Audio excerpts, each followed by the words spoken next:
Nope. No, it doesn't go there. There's a spot for it here. Oh, hey there. Welcome to the Nerdy Photographer Podcast. I'm your host, Casey Fatchett. In addition to providing informative and entertaining photography-related content, I also go on adventures with the crew of the Starship Fibonacci. While you're here, I'm going to ask you, please subscribe and leave a review of the show because it helps us get new listeners. Right now, I'm teaching the Sheldari of Bazingaz 3 how to better organize their gear. No, it's not going to fit there. They're not the same shape.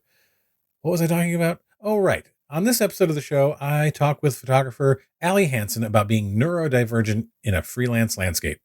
We discuss obstacles as well as how to use neurospicy superpowers to your advantage. All of that after the break. You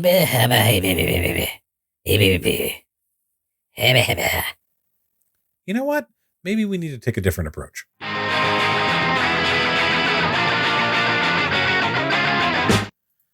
Hey folks, big news from our friends over at SiteGround Web Hosting. They have just increased the storage capacity of two of their packages by 150%.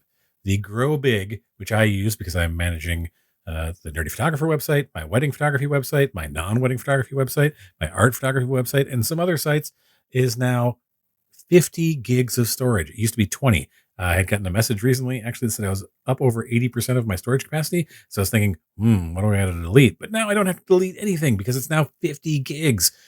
The Go Geek package, which used to be 40 gigs of storage, is now 100 gigabytes of storage. So if you have like a lot of video or, again, multiple websites that you need to manage, that can be a great option. If you only need one website, they have a startup package, which has 10 gigabytes of storage for just $3 a month for the first year. The Grow Big, the one that I use that has 50 gigs of storage, is $5 a month for the first year. And the Go Geek, 100 gigabytes of storage, $8 for the first year. All of those include free domain, free SSL, free email, and free site migrations. So what are you waiting for? Head over to siteground.com/go/nerdy. That's siteground.com/go/nerdy and get this offer today.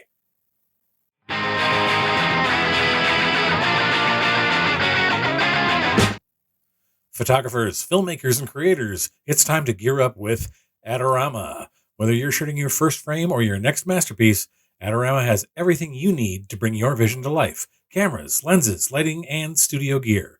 From the latest cutting-edge equipment to trusted essentials, Adorama is your one-stop shop for the tools creators rely on.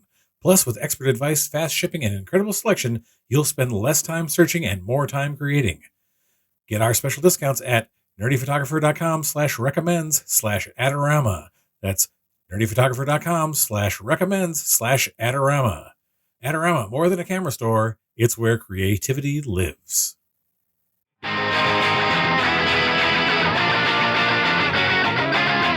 Hello, and welcome to the Nerdy Photographer Podcast. I'm your host, Casey Fatchett, and I'm here today with wedding photographer Allie Hansen. Allie, thank you for joining us. Hi, thanks for having me on. Before we get into the conversation, we're going to roll the dice breaker. It's a 7.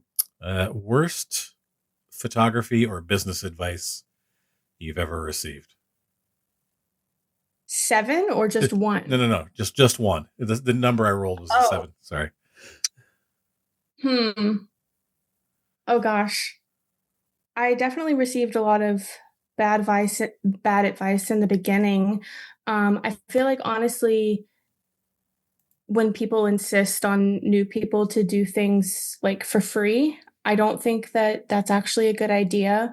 I do think that, you have to do a few things for free to get going, but like at a certain point, you shouldn't have to, or you shouldn't make yourself feel like in order to build your career that you have to do things for free to keep building the portfolio, Yeah, I agree with you. I think that there's maybe you do a couple of things off the bat to get started, to get a little bit of a portfolio together, but then you start charging, even if it's just a little bit. It's your time is worth money, and Here's what I'll add one to that. Don't necessarily do everything for free for your friends, because I Oh just think yeah. people who get caught in that trap of like, oh hey, can you bring your camera with you and like come over and take a couple of pictures, and it's like maybe just like you got to pay me something, so that people respect that this is your business. It's important to have boundaries. Yep, exactly. Um, we're talking today about neurodivergence and being a freelancer. I've been a freelancer for 25 years. You are a freelancer as well in the wedding industry. And I mean, I have my neurospiciness is like some ADD, maybe a little bit of OCD going on. Uh, Mhm. and how can you give people a little bit of a background on yourself and how you came to find that you were neurodivergent, and how that fits Yeah, into your it's really interesting because, um, I dropped out of high school, and so I never went to college or got my GED or anything like that. I just sort of winged it once I dropped out, and I spent my teenage years and early 20s working probably, I don't know, 50 different jobs. I would always either get fired or I would quit. And so I was just constantly hopping. I hadn't really found my thing yet. I wasn't happy with anything. I didn't have any hobbies. And when the pandemic hit, is when I really sort of started picking up a camera and got into that. And I think that the timing of everything ended up being really like kismet. Now that I can look back on hindsight, mm, because the pandemic and like the actual lockdown that America had those first few months, um, ended up really, I guess, like shaping my journey to figure out that I was autistic.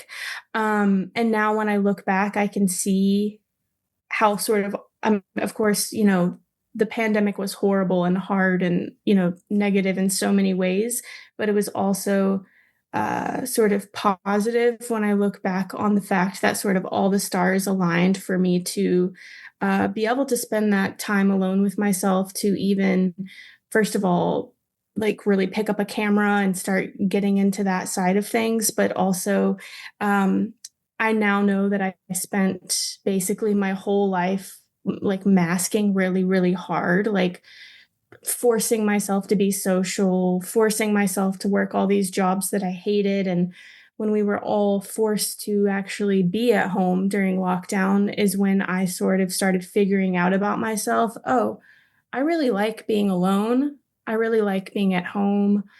Oh, I kind of hate leaving the house. Like, it sounds so small, but that was actually the beginning pieces for me in the end, like getting diagnosed with autism.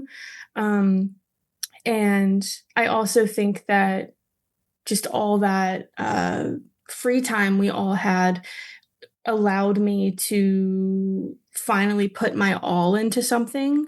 Hence, I've never stuck with a hobby, I've never stuck with a job, but all that free time really just, I guess, turned my because I was diagnosed with OCD as well, and I do feel like a piece of my OCD is what drives my business, and so I just went full on obsessive mode, uh, figuring out how to be a good photographer. like Um, it immersed people. Like, I totally understand what you mean by you're saying like, like yeah, it was terrible, but there was this element to it that forced you to kind of focus on a different aspect of your life, like, and yeah, that and because you didn't have all of these sort of other societal crutches, I guess, that were sort of like you in place to like that would take up your energy or focus yeah, otherwise. it interrupted our normal routines, right? So Yeah, like it none of us had experienced anything like that. it was a shock to the Um, system.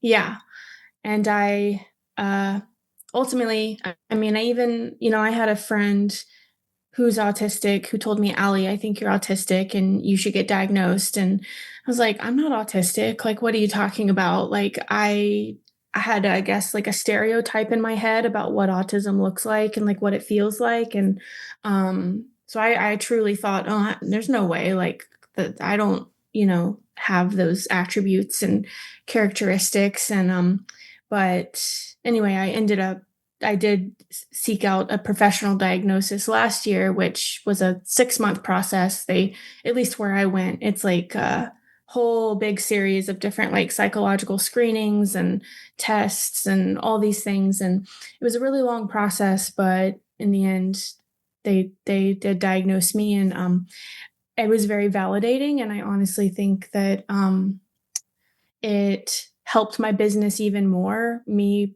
getting that external validation, because now I feel like I'm really serious about my boundaries and just I'm pretty upfront with most clients about my autism, just because for so many years it was just like this bad thing that I didn't have a name for, that I would feel apologetic for, like in concept consult calls or during actual sessions, like just that, like I know that I can sense how quote awkward I am in Hmm. those situations, and not everyone responds well to that energy. And so it's actually been really freeing to just straight up tell clients, hey, and just so you know, like I am autistic and it does inform the way that I photograph, in my opinion. Yeah, it's just one of the. I think there's probably some form of liberation there as well. Like you don't have Yeah. to like pretend that that's not the case, or that like that you're not autistic. That you can also. It's sort of a self discovery, and since like you said, a validation of like what you were experiencing. So now you feel like you know yourself better. You have a better grasp on what's going on in your own world. Then you're not Hmm. just sort of guessing as to what's happening. So in a sense, then how has, I mean, like obviously like you said that it's, you just mentioned some of the impact that it's had, but like how has it, that diagnosis shaped the way that you approach your work as a freelancer? Um, I've always been a pretty like well, okay, so when I started my business, I started with portraiture and like editorial styled stuff, like mainly with just individual people, and then it sort of shifted to couples, and then it big time shifted to couples and families before it ever got to weddings. And I feel like my style has always, leaned documentary, but definitely there in the beginning, I was still uh, really leaning into like the editorial style and direction and posing and all these things. um and I feel like there was a definite shift in my work if you look at it in the past 12 months versus 2 years ago even. I feel like I have given myself permission to be sort of a quieter photographer. And on that same note, a more hands off photographer, which turns out is how I really want to be and how I want to photograph. Whereas, even though I loved the work that I was creating in the beginning, I think a big part of me still putting pressure on myself to like pose people and like get really into the session and the storytelling of it all, like I just don't think that fits my personality and how I actually want to be photographing. And I just feel a lot more comfortable now taking a more hands-off approach, accepting that I'm the quiet photographer and that's okay. Like there's no pressure on myself and no pressure from my clients to like be a hype girl or be super enthusiastic when I'm photographing. Like that's not to say that sometimes I do get, outwardly enthusiastic, but I could be having the time of my life and my face is completely straight. You know what I mean? And now I don't feel pressure to sort of Perform. put on a smile during it. Yeah. Um, so yeah. Yeah, well, it's that masking thing. Like, like I'm gonna, like you get this sort of, I don't know, a picture in your head of what you're supposed to be. And I know Mhm. that when I started out as a photographer, wedding photographer, because I had done other photography beforehand, but it was similar. Like, I was doing portraiture and other things where I really wasn't doing a lot of client interaction. And for years, I felt like I had to be, and I'm tend to be an introverted person, um, Mhm. and that dealing with people and feeling like I had to be, like you said, the hype person and being all, rah rah rah all the time, and it takes so much energy out of you. And then like Yeah. that finding that you can be that there are everyone has their place, and you find the Mhm. clients that sort of fit in with how what your style is. Like I will tell people, I'm not that, like I'm not a type A. I'm not going to order you around if that's what you're looking for, or I'm not a person who's going to be like constantly like cheerleading everybody. But I know people who do that, and if Mhm. that's what you're looking for, I can direct you to those. But this is what I do and how I am. I think that I'm sure that helps a lot, knowing that you feel comfortable, eh, being that person, like being able to say like this is what I am and this is what I want to capture and move from Mhm. there. Yeah, I mean, I think that my diagnosis has given me just a lot of permission and also confidence, like a few years ago or even 2 years ago in a consult call with a potential client, I can always tell, the moment that I start losing someone or like, Mhm. I can see that they're not vibing with my personality or like the things that I'm saying. And a few years ago, I would sort of maybe scramble in that moment and try to like save them, like reel them back in the video call, like, oh no, no, no, like I've scared them off. What can I do to save this call and make them want to hire me. Whereas now I get excited when I see that I have scared someone off in a video call with like either the things I'm saying or whatever, my sailor mouth, my, whatever it might be, because now I really just have realized that I it's a good thing to be scaring certain types of couples or people off, because if they're scared by or if they're made uncomfortable by how I approach photography or my personality, whatever it might be, that's not a good fit Right. for the wedding day anyways, because they should be with someone that makes them comfortable. So now I see it as a really positive thing, when I start sort of losing someone in a consult call, and then all the more feel really happy and optimistic when I can see that people are really like vibing Yeah. with the energy I'm putting off, or maybe then they tell me, "Oh yeah, I'm autistic," or "My sibling is autistic," or "We have ADHD," or, whatever it might be. Um, so yeah, definitely not trying to like win people over anymore and just sort of accepting that it's going to take a certain type of client to want to work with me. And that means that the people who do work with me, it's going to be like a really perfect fit. Right. Like feeling comfortable in being that that person running the business is so important, because and I've said this many times on the show. If people listening, if you've heard it a million times, I apologize, but it bears repeating. When you're going out there and trying to find clients, so they will often people will often say like, oh, you only need to get 2% of the 100% that's out there. And it's not true. It's like you Mhm. need to find 100% of the 2% that really vibe with you, that match up with what you're doing. You need to like find those people. You really need to find the ones. It's not just any random selection of people out of Yeah. everything. It's the people who really match what you're putting out there, and like that, and you form much Mhm. stronger connections with those clients. Oh yeah. They feel way more connected to you. You feel more connected to them, and I really, Much less likely to have problems, yes, along the journey. yeah, I really Um, appreciate what you said about like, hey, I want, if they get freaked out by something I said, that means I'm not a good fit for them. I think that's something that a lot of photographers really just need to like figure out. Like, yes, you're running a business and you want to like book your days, whatever, but also to understand when you're not a good fit for somebody. Like mhm, you can't be everything to everyone, and understanding that exactly.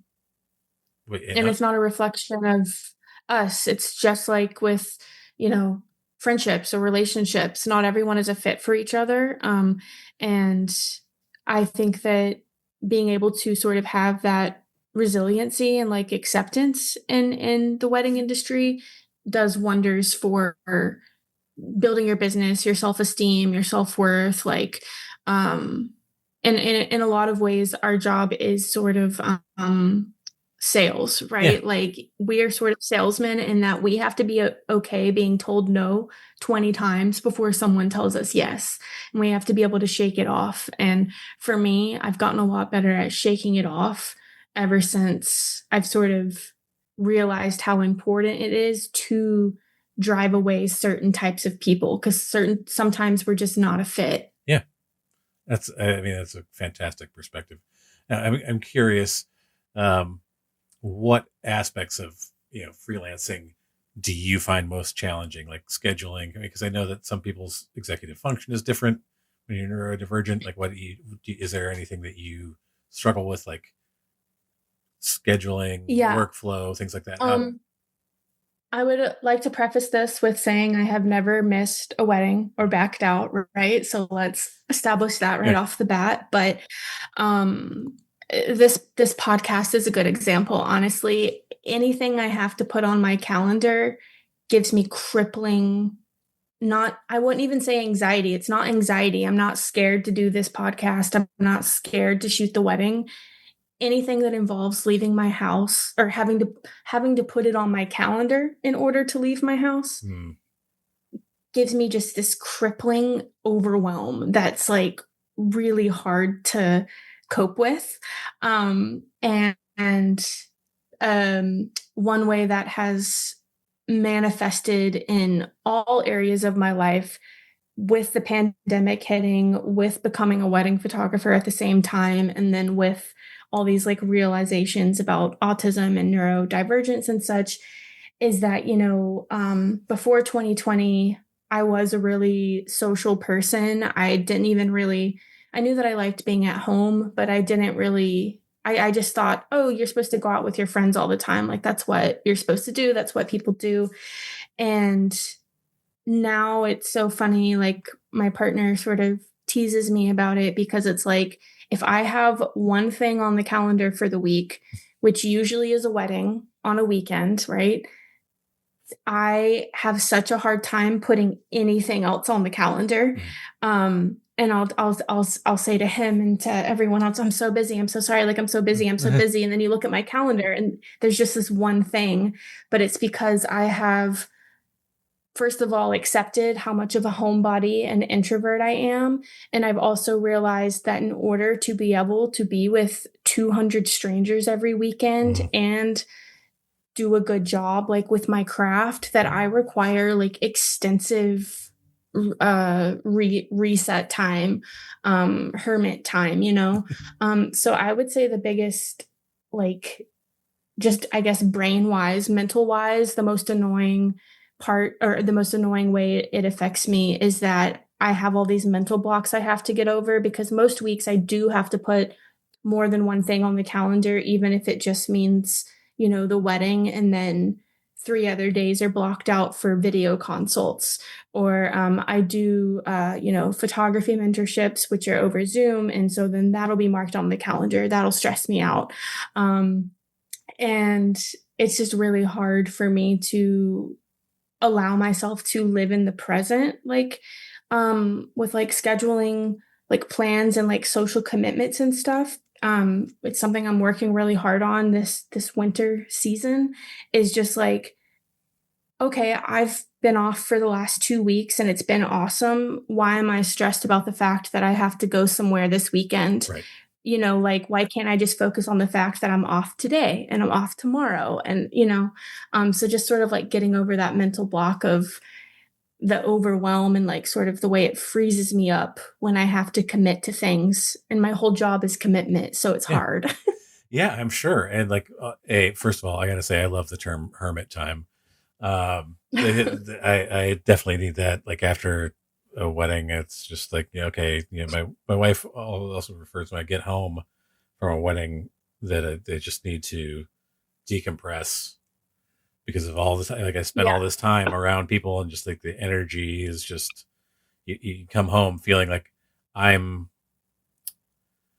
wired mentally, but physically just like drained, like the battery is gone. And like it also, like it's hard to Yeah. do interactions, but like I'm just so awake that I need like a couple of hours just to like process and like get to a point where I can go to sleep and relax. Well, it's also even the weddings where we get to be a little quieter, or maybe it's like such a gigantic celebration that we're not even having to talk to people that much because Yeah. everyone is, doing their own thing.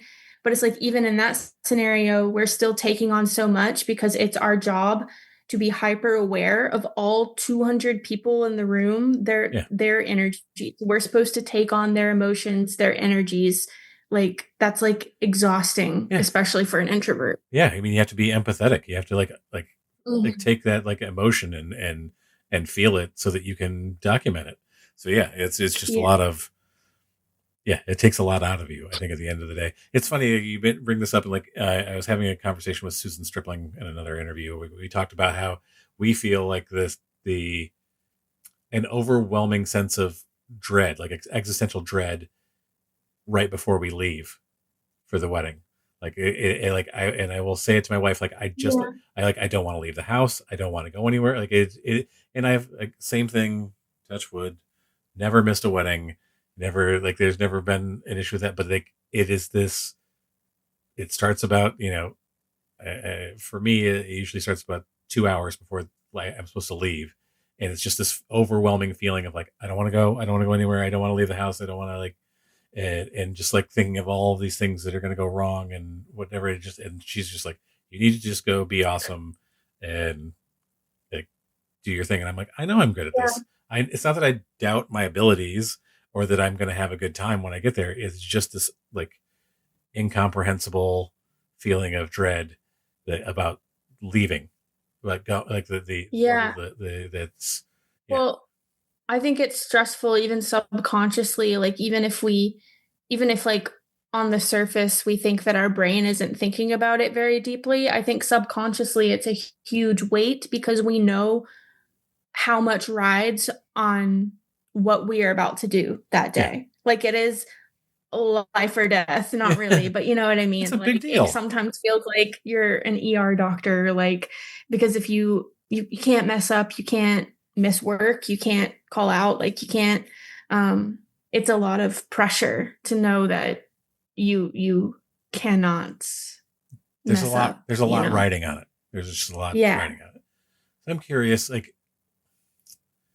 I've used my own like my introversion and other things to enhance my business. I mean, do you find that there's anything about your neurodivergence that enhances your abilities, like whether it's problem solving or Oh, creativity yeah. or whatever? Well, Um, definitely. I'm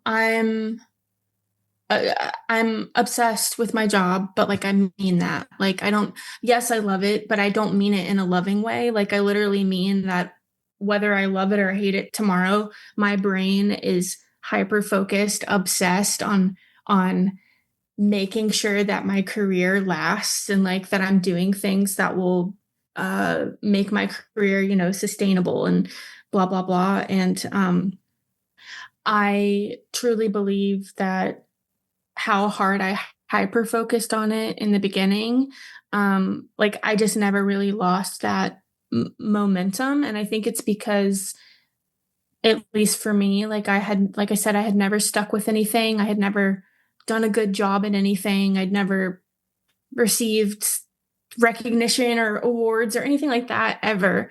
So I think that once I started getting so much, what is it called, positive reinforcement yeah, or something, I don't know, like when I started getting so much sort of, I po- guess, positive positive, feedback. yeah, for the first time in my life, it made me like want to like work harder to challenge myself to like make this happen. And one part of that is that I'm, uh at least in my experience, one of the few photographers who not only do I love the business side of things, but I'm really quite good at it. And I do think it's because my brain has chosen to sort of fixate on the business side of things. And I just yeah, I just when I'm like mentoring other photographers, especially photographers who very much are like artists at their core, and like they're very artistic photographers, the way that they shoot and like their passion for the job, it can be really hard to help someone put their business hat on if all they sort of love about their job is, the photographing part. Right. And I do feel like it's sort of been my strength that I enjoy the business side of it, because I'm able to sort of, all right, let me figure out how to excel at the actual photo taking part, and then let me also figure out how to excel at making sure I'm making money. Um, so I don't think that uh, if my brain was, I don't want to use the word normal, Yeah. but you know what I mean? Like, I Yeah. guess if I had a neurotypical brain, I don't know that I would have gone as hard as I have Right. Well, it's, on the back end of things the last few years. I think it's one of those interesting things, and we've talked about it a lot on this show, is, that creatives tend to not think about the business side of things Hmm. because we're more focused on, like, I want to do the photos, I want to do the part that I like to do, and don't Hmm. see the. It's not that they don't see the benefit of the business side of it. It's just that they have a hard time grasping it, like Hmm. what the reward is for. Oh, I got to have my invoicing all in order, and for me, like having a CRM that handles like invoicing and all that stuff, like that. I don't have to. One of my issues is focus, and then having like little things that get in my way throughout the day. Like I have to Hmm. block a certain amount of time off. Like I'm going to do this amount of time for my culling, or I'm going to do spend this amount of time, whatever. And like having those scheduled things and having structure. So when lots of little things sort of bump up. So if there's like emails that need to go out to remind people to pay their invoices, I can't be like, You're not going to send them on your own. Yeah. yeah, I'm not going to do it. Like, or it's going to mess up my rest of my schedule. So having those little things there that Yeah. I know that about myself, and it's helped, quite a bit to be able to have something that automates that, but also understanding the importance of the books and the numbers and things like that. Like, okay, I ask people who I mentor as well, like, well, what's your ROI on that ad that you were hitting? They're like, Hmm. oh, yeah, I don't know. I'm like, you don't track, I don't know. Yeah. you don't track where people are finding you from, and they're like, no, and I'm like, well, why not? No. Like, well, then you're not going Yeah. to know if it's worth it. Like, it's not, you're not going to know if that thing Exactly. is bringing people to your business.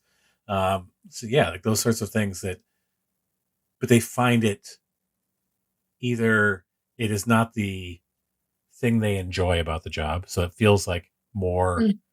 work, and it's sort of a self fulfilling cycle of like, this is the thing I don't like, so I don't like it.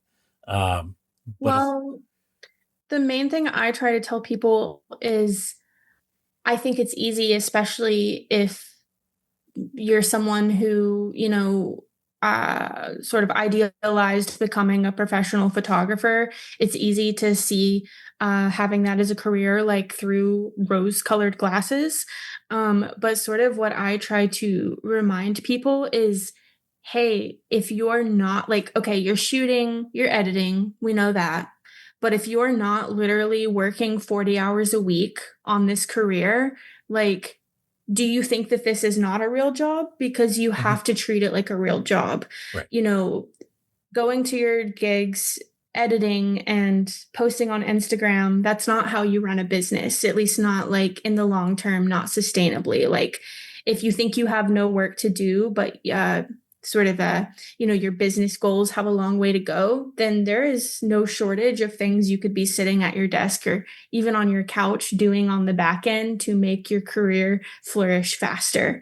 And I tell people not to get discouraged thinking about that if that, makes you feel, uh, exhausted at the thought of that. You're like, oh God, I don't want to do that. But it's temporary, right? Like, most people just have to build their career up to a certain point, and then they can sort of back off a little because once you've been doing it a certain amount of years or you have a certain level of recognition, you're able to sort of take more of a backseat because things are going to be a little bit more automated on their own, just from word of mouth, just from reputation, you know? Well, those, So it's not something you have to do forever. yeah, you've established at least some level of trust with potential clients Hmm. because you've been around for a while, or people are mentioning your name, or whatever the reason is. But it's also you develop like the systems, and I think that's one of the things that like that people don't think about necessarily, like, is putting together a system for handling inquiries or whatever it is. Having those systems in place, and I was talking about like having a CRM that does invoicing. That like that's a system that helps me save time and helps me focus Yeah. better. Like setting that stuff up. Once you set it up, you may eventually that will carry you for a very long. And you might need to adjust it and like, oh well, I need to like Hmm. change this a little bit or whatever, or I need to go back and like reword my automated whatever, or I need to change. Yeah, I need to redo my website copy a little bit because things have changed over the years. But having that stuff in place and spending, like you said, spending the time to do it means that later on you don't have to do all Hmm. that work and Yeah. or make more work for yourself that you've once you've set up the system that saves you time, like you have more and more time as the years go by, like like it starts to like it adds up, so you can spend more time doing the fun stuff that you enjoy doing, or that you have more time to do marketing and whatever things to bring more business in so that you can sustain yourself or grow. Yeah, and I resisted a CRM for the first 3 years, which is really, really, really, really crazy. And all my friends told me I was, like, in the industry, was like, "Allie, you're crazy." But I don't know, I was just, like, so set in my ways of but I was truly, driving myself into the ground with the amount of work it was taking to do everything manually and from scratch, and, um, I've finally had a CRM for, I don't know, a little over 2 years now, and you're so right. Like it literally gives frees up so much time, so much mental space, and like just a few days ago, I got my yearly charge on my debit card for HoneyBook, and I was like, "Oh God, that number is painful." And I was like, But "But how think much? of all the headache it saved me this year. It's worth the money, you know?" Yeah, it's taking like thinking of all the money and time that it saves you over the course of the year, and I think it adds up. I think it's one of the better investments you can make for your business. If there's one thing I wish I would have believed like in the beginning, hearing it from other people or whatever that I just resisted for a really long time, it's that your time is sometimes more valuable than anything, Yeah, more valuable than a money exchange, more valuable than anything. Your time is sometimes worth everything. yeah, So, yeah, and yeah. it's the and it adds up. It's the thing of like I over the decades of doing this, like if I could save myself an hour on every wedding that I've ever shot, that's Why would I not do that? right. Yeah. That's hundreds and hundreds of hours, like over Yep. time. Like, why would I not save that time so I can spend more time walking my dog or with my wife doing something fun, like, Mhm. or other things again, Laying like on the couch spiraling. yeah, just like Uh, just laying down and going like, I don't want to do anything today. yeah. I don't have any. Stressing about 7 days away on my Yeah, calendar. the sun has gone down while we're talking. It's like for me, like I have seasonal affective disorder, and like once Yeah, the sun me goes down, too. it's me like the Sad. motivation just uh, leaves my body. It's just like uh, just watch it fly away. So I can spend more time trying Yep. to motivate myself to get something done when it turns dark outside. Um, Mhm. but this is the horrible segue. I find that my own elements of neurodivergence are kind of amplify my imposter syndrome, because Mhm. it's one of those things where I sort of like sit and um, when you're talking about spiraling, it is the sort of like, oh, I am not spending enough time promoting myself on social media. I am not Like, Mhm. look at this very successful person who manages to post on Instagram for 5 times a week and does this. And like, it is, uh, it is the overwhelming feeling of like, I don't have either the ability or the time. And that's where like my focus issues come into play. Is they're like, I have to sit down and actually do the thing and not Mhm. sit here and um, roll it over in my head over and over again and think about it and like stress out like about something that's happening later in the week when it's not affecting me Mhm. today. Like I don't have to worry about that today. And that's, that's a Sunday Casey problem, not a, Yeah. whatever day problem. Do you experience that like in other things other than like scheduling, or like what helps? Um, Wait, so is the question about imposter syndrome Yes. or Yeah. I mean, like oh, okay. Um, so so, it was um, badly worded, but yes. well, okay, I relate to what you said about the overwhelm thing, obviously. Um, but in terms of the other things you listed, and I guess what sort of imposter syndrome is, no, not really. But it's it's funny. Like I met someone at a wedding photography exhibit that was put on last summer, I think it was. And it was me and this girl, and we were looking at this photo together, and I guess we just like struck up small talk. I don't remember. I don't know, but we got to talking, and this was like her first impression of me, right? And this was the autism happening. But she was like she was talking about imposter syndrome, and I don't remember what she said, but she ended up like point blank like asking me do you know what I mean? And I was just like, no. And she was like, "Oh." And she was like, "You don't feel imposter syndrome?" And I was like, "No." And I could tell that she was put off by it, and I could then see that I was coming off kind of like arrogant for my first impression on this person. And it's really funny because we ended up really hitting it off and talking about it later, and now it's like a joke that that's how our friendship started, is like she thought I was a bitch basically because I was like, no. I was like, do you feel that? Like but no, I cuz I know that those feelings are super super super common in the photography world, creative industry, wedding photography world especially. um I just don't find myself going down that train of thought about things. I much more often spend my time spiraling about how can I. Okay, it's more like, okay, when I first started, my first instinct when I started looking at photographers that I loved, which wasn't even in the wedding industry, it was just really cool portrait photographers. Um, I think I literally spent one night being like, damn, how did they get so good? How did they get successful? Like, I just was down in the fucking dumps about it. And the next morning, I literally woke up and I said, okay, everybody starts somewhere. If I love this photo that this person took, then it's going to be my life's journey to take a better photo. Not in a competition way Right. or anything like that, but just like in competition with myself. So like I do feel like that though, like my brain always going in that direction instead of sort of the traps of like imposter syndrome. I feel like that's part of my neurodivergence as well, and like sort of just how my brain has chosen to um react to my business, and like just me wanting to sort of prove to myself that I can do this or I can do that. And so my brain more so tends to shift into like, okay, well, how can I make it happen?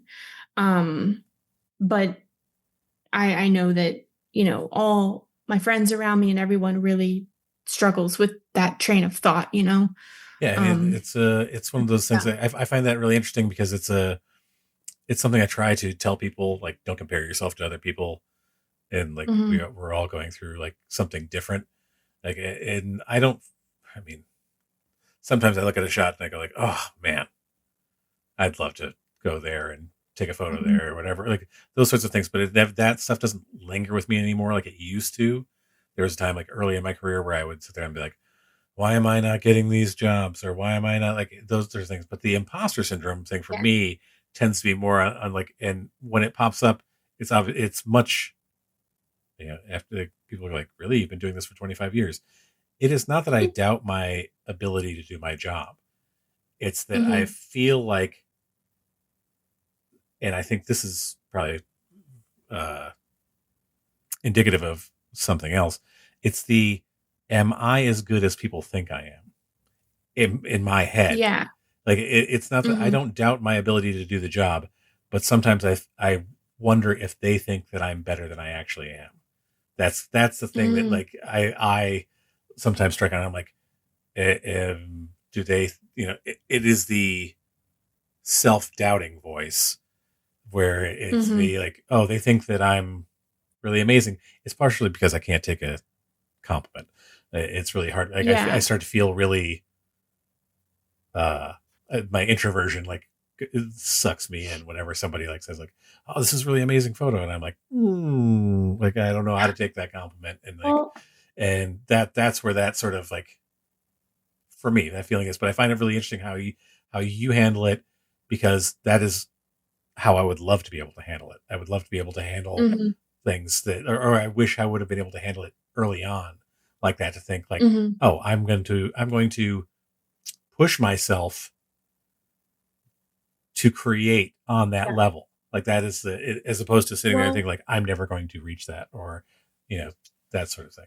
yeah, that's not to say, like, I'm, like, really hard on my work, right? Like, I'm really critical of my photos. I try to look at them very objectively and without my own, like, feelings or attachment to the photo as possible because I just want to get better, like, even just from a technical standpoint sometimes.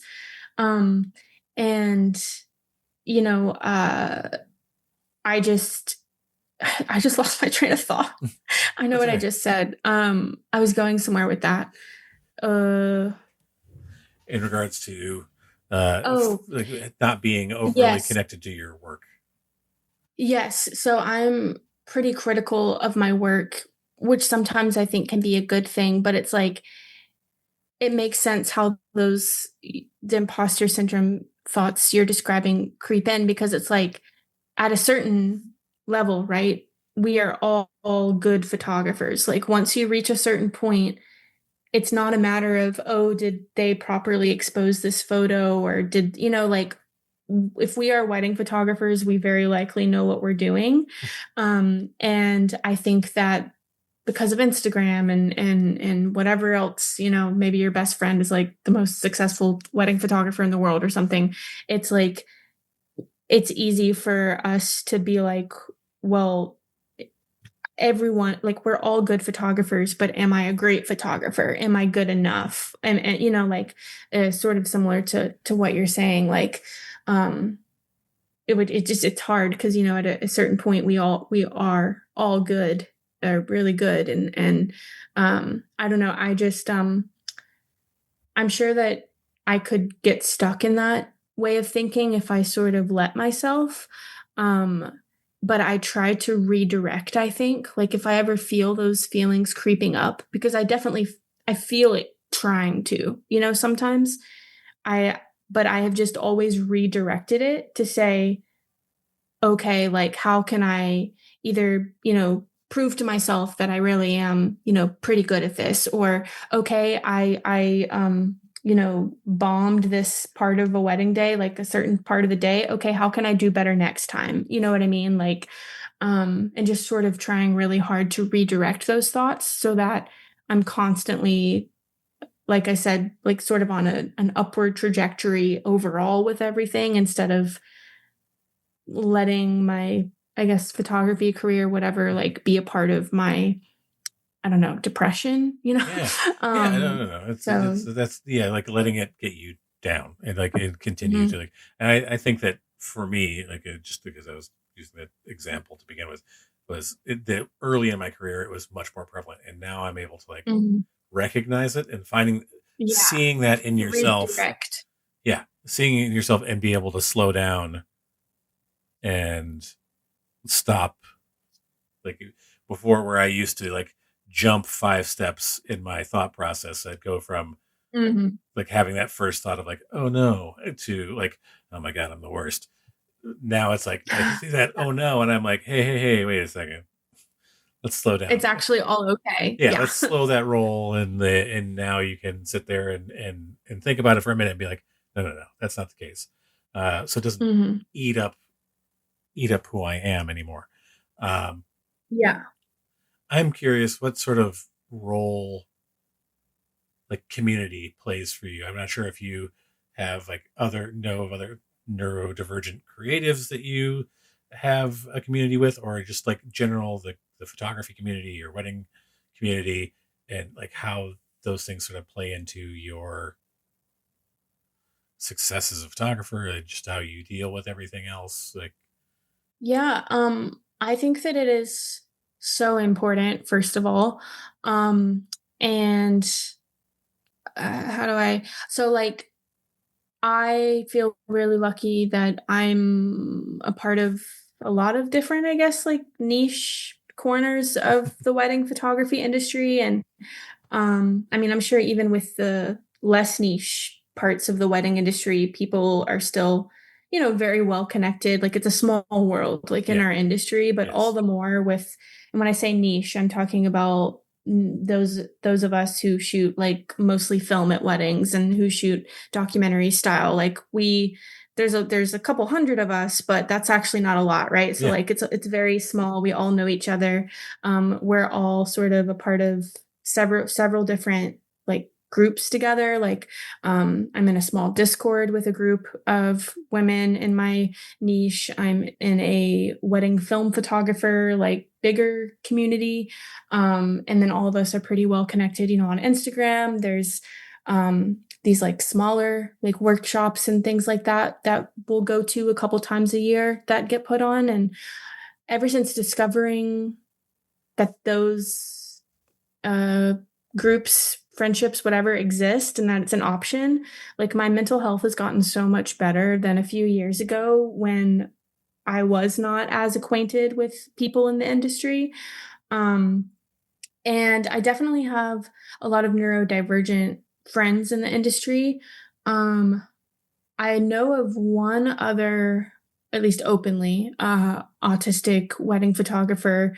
Um, but they don't talk about it the way that I do, like on their Instagram or, whatever,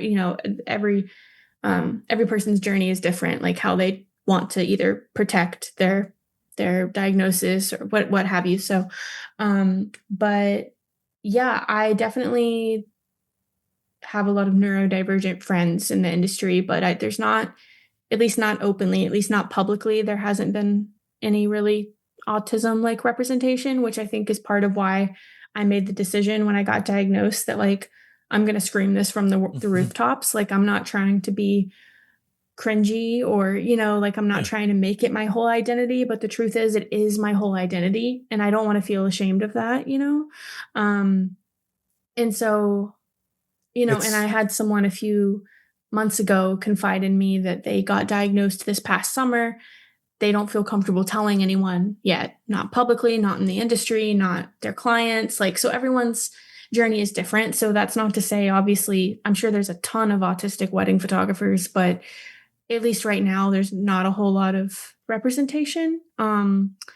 And yeah, does that answer your question? yeah, it does. Like you said, like having those people you can, I mean, talk to, and for those who aren't necessarily as open about it, or as you are, like having people you can confide in and just discuss with, but also like you were talking about generally, the wider like creative communities and niche communities that you're part of, having all of those different things. Like I again, this is something that I tell people all the time. Like you have to find your tribe, and your Yeah. people that you can talk to, and who understand what you're dealing with, whether it's, you know, being just in the wedding industry, whether it is being neurodivergent, whether it is shooting film. Like, I mean, I started out shooting Mhm. film. I was like, Mhm. because I'm ancient. Um, But like the thought of let tell you something that would make me spiral and stress out. The thought of shooting only film at a wedding now would just like stress me out so much. Even though I did it I for love years, that. just because it's like I would probably be doing so much math in my head on like the number of shots that I have left, and then how many rolls of whatever film speed did I bring like to this to shoot with. Like what can I trying to do all those calculations in my head. Um, It's a lot of work for sure. yeah, like to Don't put me, yourself through it if you don't want to. yeah, I think that like I mean, I still shoot film on request. Like people who like if people want it, I will like add film in for them. Um, but Mhm. there's just an element for me of like my anxiety levels where that first several years where I was shooting only film for weddings and where I'd be like, I hope they all came out. Like just like Yeah. the also it was like we were dealing with like the equipment that I had. Like there were definitely some instances where I got stuff back and I'm like, I think I'm developing a light leak in this camera. Like there were old camera bodies and it was just like, okay, I don't know if like as soon as like digital became a really valid option, I was like, I'm going to split for a while. And then I was like, You're okay, like, "Oh, this is awesome." yeah, this is so like just knowing that I got the shot because that was always like the biggest anxiety for me. It was like, did I get it? Yeah. Did I manage to get? Especially with like portraits, is everybody's eyes open? Like those sorts of things that would like make my head spin internally about like whether I was getting that stuff. It wasn't so much like the candid things, but I was fine with Mhm. like, oh, somebody's eyes are closed or it's slightly out of focus or whatever. I didn't care about that stuff, Yeah. but it's more like the portraits. Well, I don't shoot only film at weddings unless someone, like, requests it and pays for it, like, pays for the whole day to Yeah, be film or whatever, but, which people have done a few times with me, but, I have a lot of friends who shoot either only film at weddings or pretty much, 90% film at weddings. And yeah, I mean, I don't know what it was, like, uh, a couple decades ago, but we've come up with creative ways together to streamline the whole process to make it feel or not even feel safer, but literally be safer. You know what I yeah, mean? Like, um, it's very cool the ways that we have all brainstormed together how to make this be a reliable thing to offer to people at their weddings, in 2025, yeah. 2026. I think Um, that's great. Again, a great example of community because when I was doing that like that sort of thing didn't exist. You didn't have you yeah, had to go to like a like oh we're gonna go to a big conference and like nobody's really like would talk about that sort of thing yeah. at a conference and finding those. It's pretty great and convenient. Like, you could, I don't know, fuck up real bad on a wedding weekend and then message one of your group chats tomorrow and be like, "Hey guys, this happened with my Pentax 645 and like this is the sound it made before it happened and here's blah blah blah," and like everyone will figure it out and it's awesome. That's one of the best things about the photography community that when you find your people, it's like everyone wants to work to to help each other out, and Mhm. it's sort of like I mean that's honestly why I started this whole thing. Like the nerdy photographer was like I want to help people, and like how can I solve your problem? And if I don't know how to solve it for you or help you with it, I'm going to find somebody that I know. Find someone who can. Yeah, Yeah. find somebody who can. So kind of winding this up a little bit, like what advice would you give to neurodivergent photographers or autistic photographers who dream of full time freelance work, but they're afraid that it might be too challenging? I hope this is a good answer that makes sense, but I feel like the biggest epiphany I've had about everything is that, first of all, everyone is on their own unique journey, right? Like, the same reason why for the first 2 or 3 years it worked for me to not have a CRM, you know what I mean? Like, everyone is going to be on their own unique journey, and I wish what I would have known sooner was just to lean into the things my brain is requesting of me, and, like, Mm, what I mean by that is, like, you, for example, have said that you've found great like success and relief through having all these systems for yourself, maybe some automations, maybe just having everything really streamlined and planned out and things like that. Whereas actually found the opposite, sort of CRM aside, because it does do all that stuff for me, but I don't have stuff really automated in it. It's still pretty manual. But anyways, I have found the best thing for my business is not having everything sort of like laid out, or like not having a plan. Like, I used to think, oh, to keep myself successful, to get successful, like I have to have editing days, like Tuesday through Thursday. Okay, that's for editing. Okay, Fridays are for video consults. Okay, weekends are for weddings. Like I would have it all planned out so that I would have structure and, like, I guess, feel more like someone who has a more corporate or conventional, full-time job. But I started actually getting so much done and also feeling so much healthier mentally when I live by sort of, I don't know if vibes is the right word, because it's definitely a slippery slope. Like, if you are the type of person that, if you don't have a certain system set up, or you don't follow a certain calendar or structure throughout the week, that you're not going to get things done, then obviously you know that about yourself and you should not attempt the way that I do things. But I do think that a lot of neurodivergent people could benefit from trying to take a little bit of pressure off of themselves. And so, like, the way that I do that is, okay, today, for example, I planned to edit all day up until this podcast, and I did edit most of the day.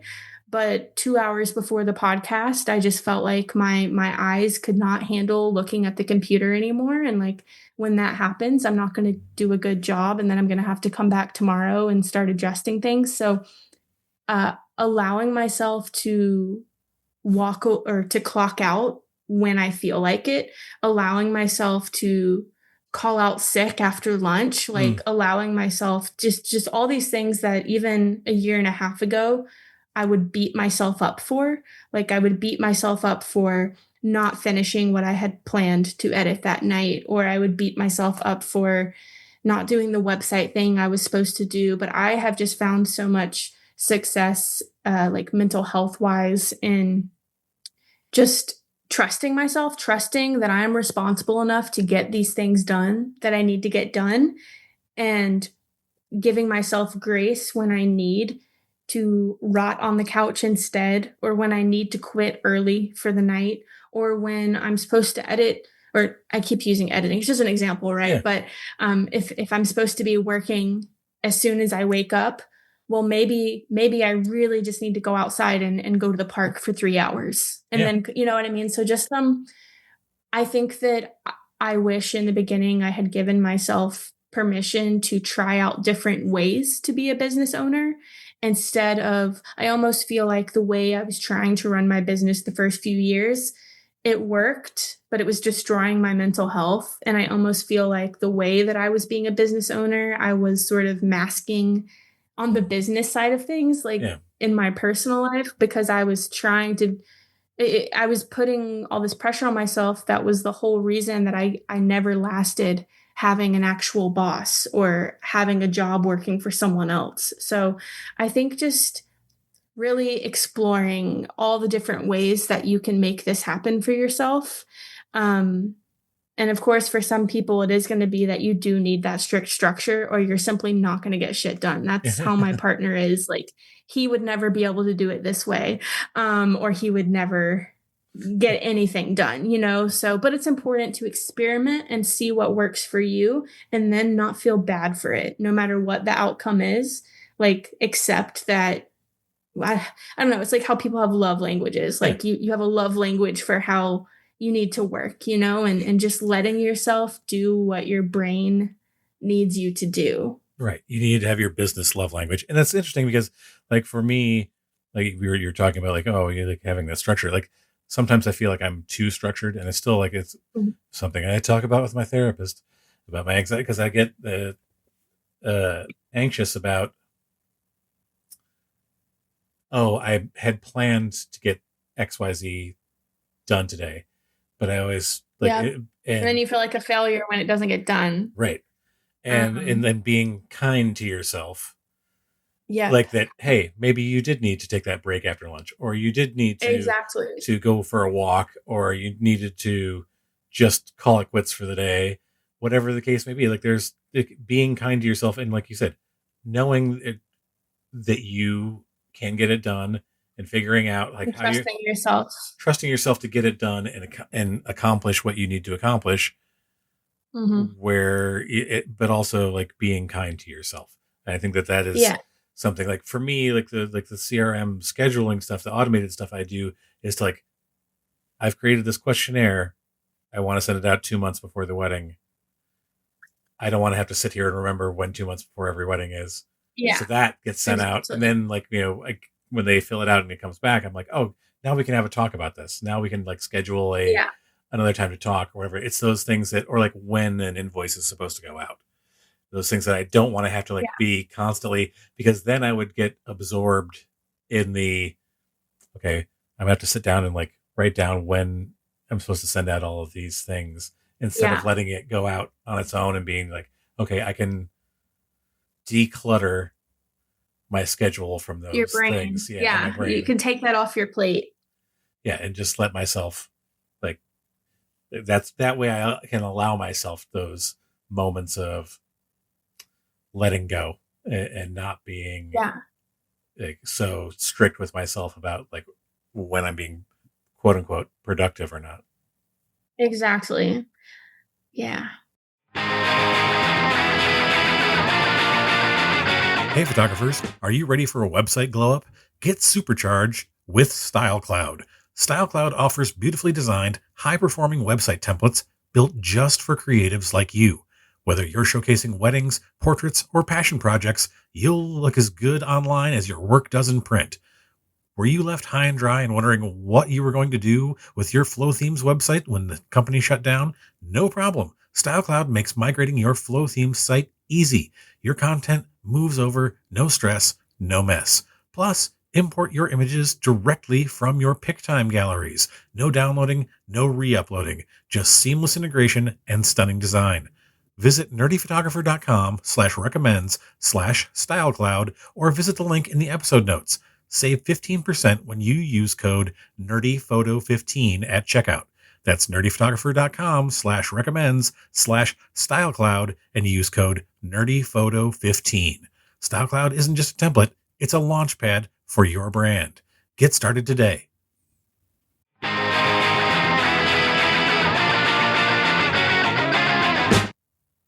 Tired of juggling multiple programs to get the perfect look? Say hello to On1 Photo Raw, the ultimate photo editing software built by photographers for photographers. It's fast, powerful, and packed with tools. From precision masking to AI-powered enhancement, On1 Photo Raw gives you complete creative control without the subscription headaches. Edit raw files with ease, retouch like a pro, and bring your vision to life with stunning effects, all in one intuitive platform. Whether you're just starting out or you're a seasoned pro, On1 Photo Raw helps your photos stand out and your workflow stay smooth. Ready to upgrade your editing game? Download a free trial. Just go to nerdyphotographer.com/recommends/on1. That's nerdyphotographer.com/recommends/on1 and start creating without limits. Use our link and the discount code NERDYPHOTO20. That's NERDYPHOTO20 and save 20% off if you decide to purchase or subscribe to On1 software. On1 Photo Raw, powerful, creative, yours.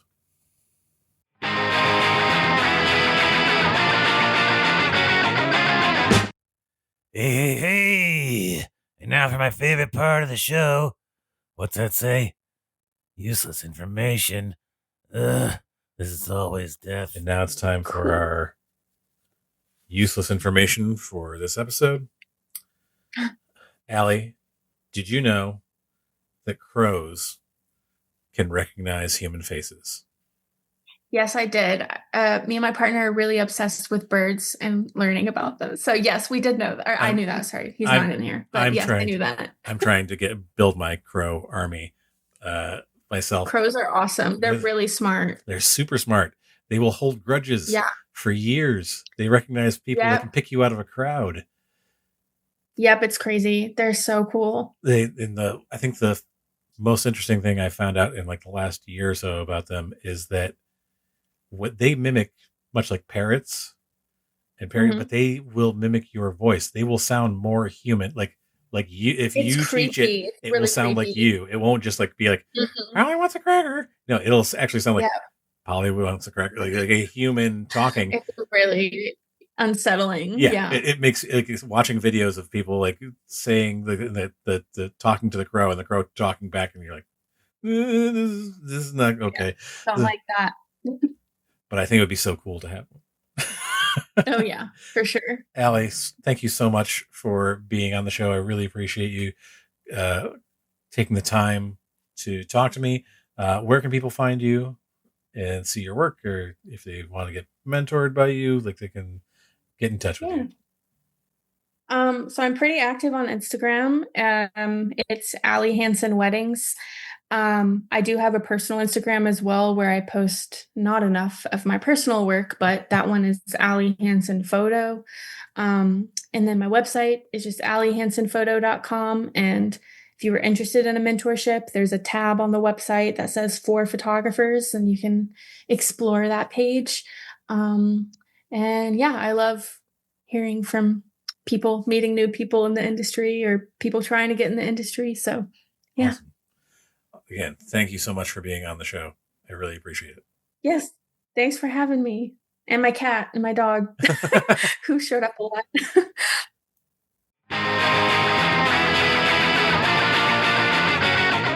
And we're back. While we were gone, the Sheldari and I came up with a new organizational approach that matches better with their higher functions as sentient robots.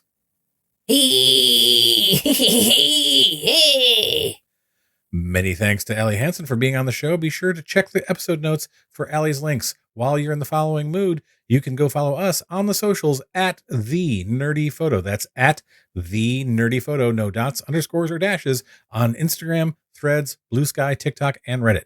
Make sure you're subscribed to the show as well, and, leave us a nice review. That sort of thing helps us out. You want to help us out, right?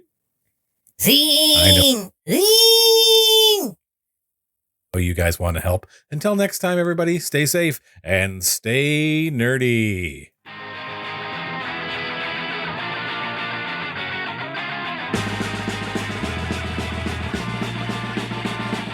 Who's that coming back to town? You better start listening. Who's your heart been beating about? You better listen.